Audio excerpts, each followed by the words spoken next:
मी समर्थ. मी doctor rakhi. रविवारी काय करायचं हे सांगण्यासाठी आपल्याकडे आली आहे. उद्या रविवार आणि हा आहे सूर्याचा वार. उद्या सर्वात प्रथम आपण सूर्याला जल द्यायचं आहे. जल देताना नेहमी त्यामध्ये थोडं कुंकू, लाल फूल, थोडं गूळ आणि जर तुम्हाला कर्ज असेल तर लाल मिरचीमधल्या 11 बिया त्याच्यात घालायच्या आणि सूर्य उगवल्यावर त्यांना जल द्यायचं. याच्याने आपले कर्ज किंवा कुठून पैसे अडकले असतील ते आपल्याला मिळण्यास मदत होते.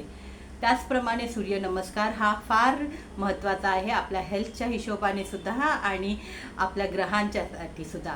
कारण सूर्य हा तुम्हाला गेल्या वेळेलाही सांगितले आपला प्रतिष्ठा आणि मान देणारा ग्रह आहे. तो आपल्याला खूप भरभराटी देतो. त्यांचे सूर्य स्ट्रॉंग असेल तर आपण खूप पुढे जाऊ शकतो.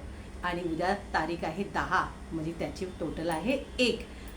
रविवार आणि सूर्याचा वार आहे, त्याच्यात नंबर 1 आहे. आणि ग्रहांमध्ये 1 नंबर हा सूर्याचा नंबर आहे, म्हणजे राजाचा नंबर आहे. आणि ग्रह 1 नंबरवर येतो. ज्या लोकांची वाढदिवसाची बर्थडेट 1 येते असे लोकांना हा सूर्याची प्रार्थना करणे फार उपयोगी आहे. रोज त्यांनी जल द्यावे, सूर्याचा नमस्कार करावा, लाल रंगाचा जास्त वापर करावा. परंतु हे मंगळाचं वर्ष आहे, त्याच्यामुळे ह्या वेळेला लाईट कलर तुम्ही घेऊ शकता. जसं पिंक आहे, बेच आहे, पर्पल आहे, अशा रंगांना तुम्ही वापरू शकता, भडक कलर न वापरता.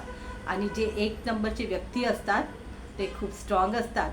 त्यांची कामं नेहमी पूर्ण होत असतात आणि ते खूप आपल्या मतांना खंबीर असतात. ते आळशी नसतात, त्यांना खूप असं उत्साहित असतात आणि त्यांना खूप कामं करायचे असतात. ते कधी तुम्हाला शांत बसलेले दिसणार नाही.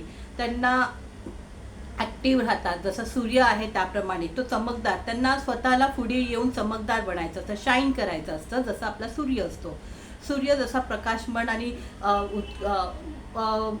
उष्णता देतो तसा त्यांच्यामध्ये सुद्धा प्रकाश आणि एक उष्णता असते आणि ते खूप धीट असतात.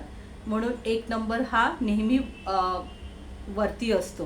त्याचप्रमाणे आपण राजाचा नंबर मानतो, कारण 1 नंबरचे लोक सगळ्यांवर राज्य करतात. आपली मते समोर मांडतात आणि मतांना पटवून देण्याचं त्यांच्यात खूप शौर्य असतं. म्हणून उद्याचा 1 नंबर आणि रविवार, तर ह्यासाठी तुम्ही हा रविवार छानपैकी साजरा करा.